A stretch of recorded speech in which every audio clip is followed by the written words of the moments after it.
ಜೀವನ ಎಂಬ ಈ ಸುಂದರ ಪ್ರಯಾಣದಲ್ಲಿ ನಿಮ್ಮ ಸಂಗಾತಿ ಈ ಜೀವನ ಜಾತ್ರೆ. ಎಲ್ಲರಿಗೂ ನಮಸ್ಕಾರ. ಭಗವದ್ಗೀತೆ ಅಧ್ಯಾಯ 18, ತ್ಯಾಗದಿಂದ ಮುಕ್ತಿಯ ಯೋಗ. ಅಂತಿಮ ಸಂದೇಶ.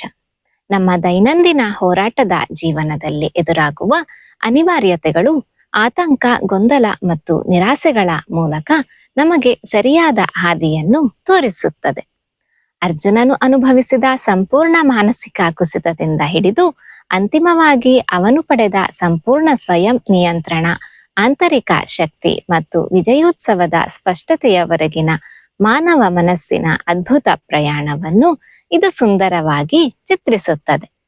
ಇಲ್ಲಿ ಬೋಧಿಸಲಾದ ಪ್ರಮುಖ ತತ್ವಶಾಸ್ತ್ರವೆಂದರೆ, ನಮ್ಮ ವಾಸ್ತವದಿಂದ ಪಲಾಯನ ಮಾಡುವುದಾಗಲಿ ಅಥವಾ ನಮ್ಮ ಜವಾಬ್ದಾರಿಗಳನ್ನು ಕೈಬಿಡುವುದಾಗಲಿ ಅಲ್ಲ. ಬದಲಿಗೆ ಸಾತ್ವಿಕ ತ್ಯಾಗದ ಮೂಲಕ ನಮ್ಮ ಆಂತರಿಕ ಮಾನಸಿಕ ದೃಷ್ಟಿಕೋನವನ್ನು ಬದಲಾಯಿಸಿಕೊಳ್ಳುವುದಾಗಿದೆ. ಅಂದರೆ ಸ್ವಾರ್ಥ, ವೈಯಕ್ತಿಕ ದುರಾಸೆ ಮತ್ತು ಕರ್ಮದ ಫಲಿತಾಂಶಗಳ ಮೇಲಿನ ಅತಿಯಾದ ಬಾಂಧವ್ಯವನ್ನು ತೊರೆಯುವುದೇ ನಿಜವಾದ ತ್ಯಾಗವಾಗಿದೆ.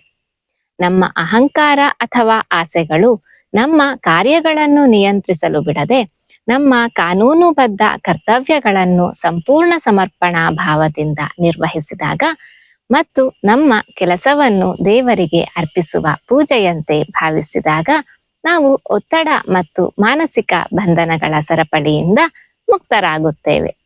ಇದು ನಮ್ಮ ಭವಿಷ್ಯ ಮತ್ತು ಜೀವನದ ಪಾಠಕ್ಕಾಗಿ ಒಂದು ಬಲವಾದ ಸಂದೇಶವನ್ನು ನೀಡುತ್ತದೆ.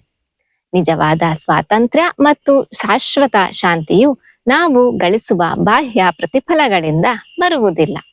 ಬದಲಿಗೆ ನಮ್ಮ ಉದ್ದೇಶಗಳ ಶುದ್ಧತೆ ಮತ್ತು ನಮ್ಮ ನಿಸ್ವಾರ್ಥ ಕ್ರಿಯೆಗಳಿಂದ ಬರುತ್ತದೆ.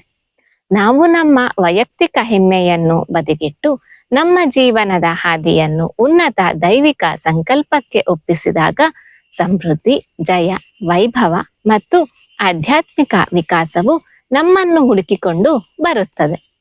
ಇದು ನಮಗೆ ಸ್ಥಿತಿಸ್ಥಾಪಕತ್ವ, ಬುದ್ಧಿವಂತಿಕೆ ಮತ್ತು ಅಂತಿಮ ಆತ್ಮ ಸಾಕ್ಷಾತ್ಕಾರದಿಂದ ತುಂಬಿದ ಉಜ್ವಲ ಭವಿಷ್ಯಕ್ಕೆ ದಾರಿದೀಪವಾಗುತ್ತದೆ. ಧನ್ಯವಾದಗಳು. ಸಬ್ಸ್ಕ್ರೈಬ್ ಮಾಡಿ. ಇದು ಕೇವಲ ಚಾನಲ್ ಅಲ್ಲ, ಇದು ನಿಮ್ಮ ಜೀವನ ಜಾತ್ರೆ. ಸರ್ವೇ ಜನ ಸುಖಿನೋ ಭವಂತು.